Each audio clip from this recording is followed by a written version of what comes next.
Bom dia, hoje 3 de setembro de 2020, quinta-feira. Essa semana também está voando. Meus amigos, eu tenho o orgulho sempre de dizer aqui que sou parceiro da Brasil Paralelo.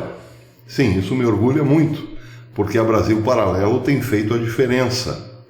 Tem feito documentários de altíssimo nível, padrão internacional, para nos educar. Nos dizer exatamente o que acontece no Brasil e o que acontece na nossa política, principalmente em relação ao establishment, aos donos do poder. Mas a Brasil Paralelo também vai além, nos diz como funciona a educação no Brasil comandada pela esquerda. São inúmeros os documentários da Brasil Paralelo a nos abrir os olhos, a nos informar e a nos educar. E isso me orgulha muito. Ontem, como parceiro da Brasil Paralelo, tive uma videoconferência com eles e pensei que aquela videoconferência marcaria o último dia dessa parceria entre Canal Professor Belay e Brasil Paralelo, porque os meus números realmente são muito baixos. De todos os parceiros da Brasil Paralelo, o Canal Professor Belay é o que menos leva afiliados a Brasil Paralelo. Talvez porque eu seja um péssimo vendedor, confesso. Eu nunca gostei muito de ser vendedor. Nunca levei muito jeito para a coisa. Mas em relação a Brasil Paralelo, essa notícia me entristece, porque esse é um produto que eu realmente tenho orgulho de vender. Acontece que meus números são muito baixos. É pouco o número de inscritos na Brasil Paralelo por este canal, pelo link deste canal. Mas enfim, pensei então, a Brasil Paralelo me defenestrará. Que nada, fui tratado com muito carinho pelo pessoal da Brasil Paralelo e fui incentivado a continuar. Vá lá, professor, nós acreditamos em você. Pois é, por isso venho pedir mais uma vez aos amigos do canal que se tornem membros da Brasil Paralelo por este link que eu deixo aqui embaixo. Está logo aqui abaixo do vídeo, eu vou mostrar para vocês com o cursor. Clicando neste link, tornando-se membro da Brasil Paralelo por R$10 mensais, você está ajudando a Brasil Paralelo, que tem dos seus membros a sua única fonte de renda para continuar nesse processo de educar o Brasil, e estará também ajudando o canal Professor Belay, porque, meus amigos, é triste dizer isso, mas vários canais no YouTube, por serem conservadores, estão hoje numa situação muito ruim. E o canal Professor Belay não é diferente. Nós temos enfrentado muitos problemas aqui no YouTube para continuarmos. A cada dia que passa é menor o número de views dos nossos vídeos. Quase ninguém é comunicado dos nossos vídeos.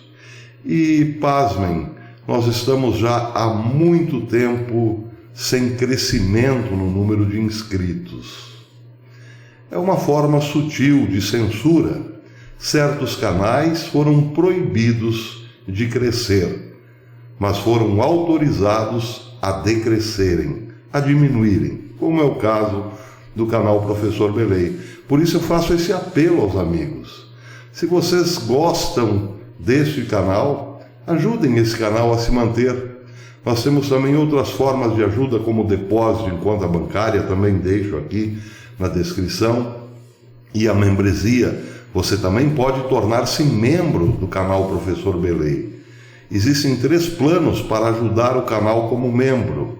Um plano de R$ 2,99, um plano de R$ 6,99 e um plano de R$ 9,99 por mês. Tornando-se membro também do canal Professor Belay, você ajuda este canal a se manter nas pernas, pelo menos por mais um tempinho, porque a coisa está, a cada dia que passa, ficando um pouquinho pior. Mas, enfim, c'est la vie, como dizem os franceses. Muito bem, meus amigos. Hoje, quinta-feira, dia 3 de setembro, a notícia é uma só lá na América.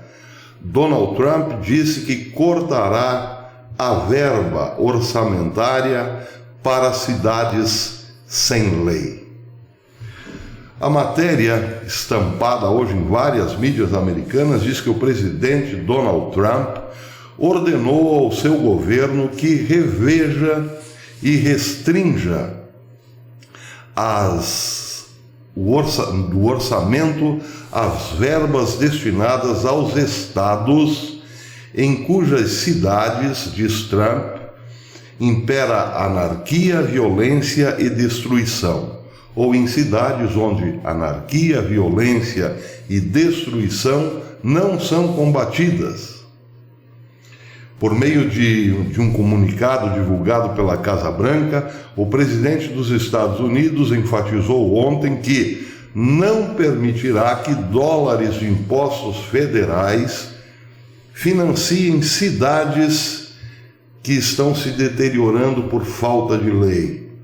Em outras palavras, não permitirá que o Estado financie cidades sem lei. Ele apontou diretamente para cidades como Nova York, Portland, Seattle e Washington, D.C. e seus líderes, seus prefeitos, a quem acusou de contribuírem para a violência e destruição, ao não fazerem cumprir a lei, bem como minar o poder para a polícia, além de recusarem-se a aceitar ofertas de assistência federal. Uma realidade. A esquerda americana não quer que o governo federal interfira na baderna, porque estão se locupletando da baderna. Pensam que com isso criam um ambiente de animosidade para a reeleição de Donald Trump. Bem, via de regra, o comunismo é assim: destrói para tentar depois, após o caos, a construção de uma sociedade melhor.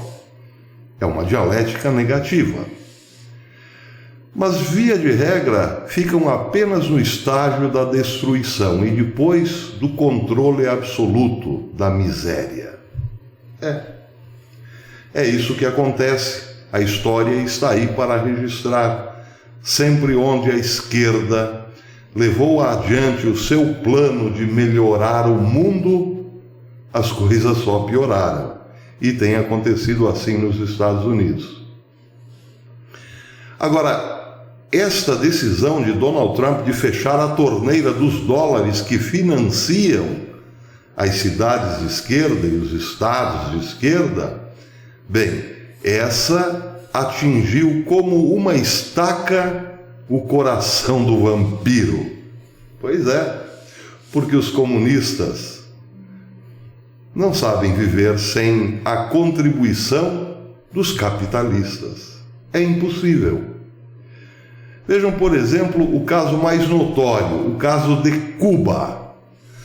Cuba era uma ilha próspera até o final dos anos 50. A ilha, ou o país mais próspero dos países de língua hispânica nas três Américas. Ou melhor, nas duas Américas.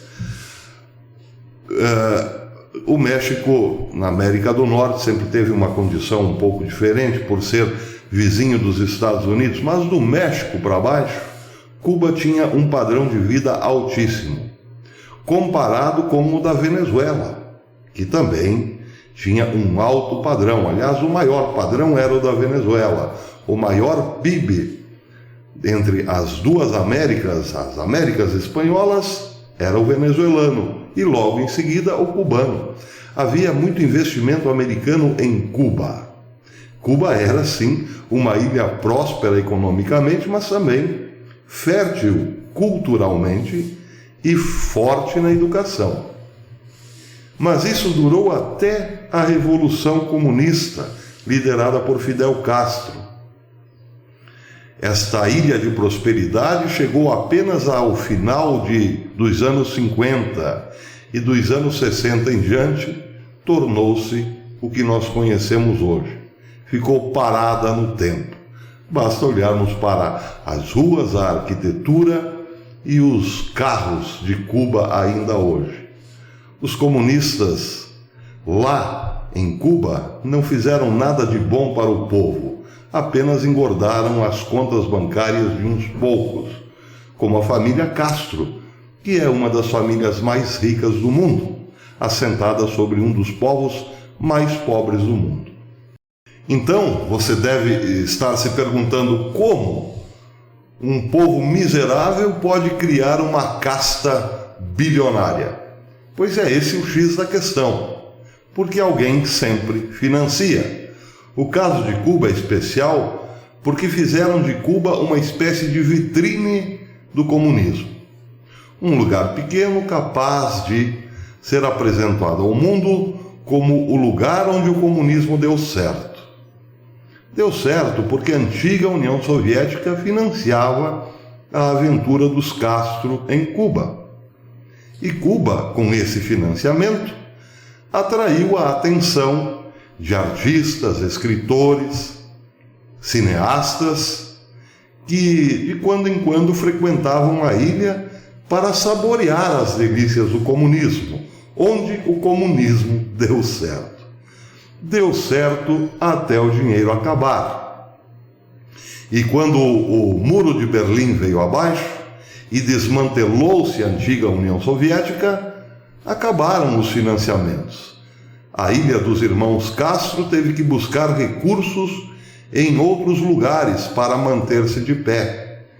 E encontrou, alguns anos depois, um grande recurso na América do Sul, quando dois comunistas subiram ao poder. Hugo Chávez, na Venezuela, que voltou a financiar a Ilha dos Castros com o petrodólar venezuelano, e com o dinheiro brasileiro, quando Lula subiu ao poder aqui no Brasil. É bom lembrar que Lula tirou o dinheiro da educação, da saúde, dos transportes, da segurança, para alimentar o sonho dos comunistas cubanos. Pois é.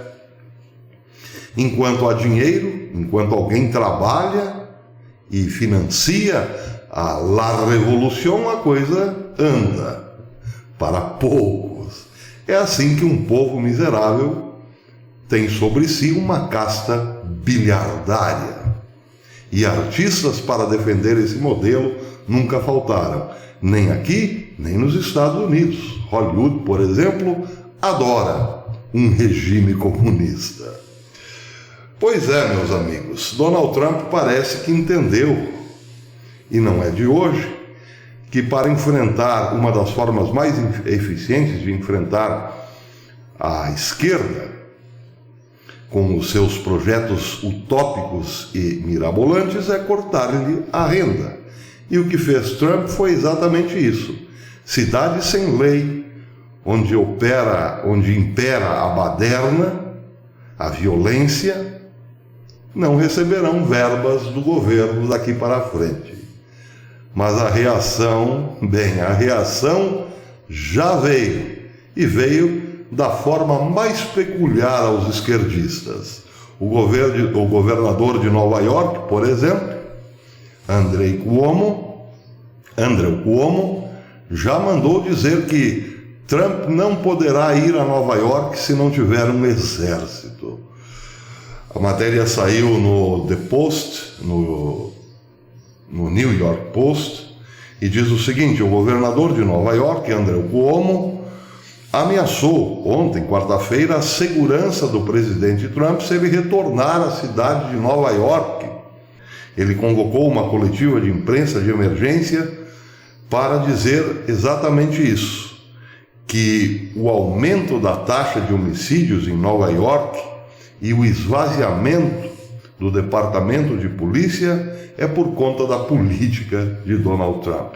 e não porque ele e o seu prefeito resolveram, o de Blasio, resolveram permitir que a baderna comesse solta, porque são partidários, evidentemente, do caos. Disse o governador: é melhor Trump ter um exército se pensa que vai andar pelas ruas de Nova York. Os nova-iorquinos não querem ter nada a ver com ele. Bem, mas a ameaça a Trump não ficou só no discurso de Cuomo. Algo estranho aconteceu em Washington ontem mesmo. Um jovem foi baleado no peito por um policial, em Washington. A matéria desta reportagem diz que um policial respondeu ao alerta sobre presença de um homem armado ontem por volta das 16 horas em Washington, abordando um veículo em um estacionamento.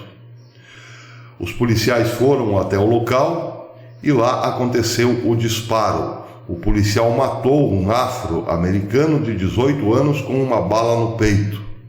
Trata-se de Dion Kay, e a matéria diz que os agentes envolvidos asseguraram que o adolescente portava uma pistola. Coincidência ou não, isso acontece depois que Donald Trump manda cortar a verba das cidades sem lei, e Washington é uma delas. Pois é.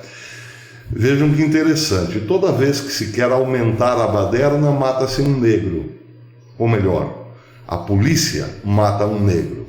E via de regra, a polícia de cidades sem lei. Muita coincidência, claro, muita coincidência.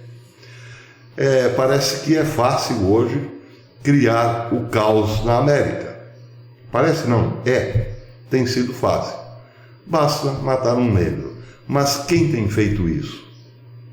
É preciso que o povo reflita que as mortes aconteceram em cidades comandadas pela esquerda, onde a polícia, naturalmente, é também comandada pela esquerda, e sempre contra negros, para depois acusar o governo federal, que é comandado pela direita, por um presidente que não tem sequer acesso àqueles estados. Tanto é que o governador de um deles já mandou dizer: aqui ele só entra se tiver um exército. Pois é, o problema é que a grande mídia não favorece esta reflexão. Pelo contrário, ela ajuda a distorcer os fatos. E tem muita gente caindo nessa.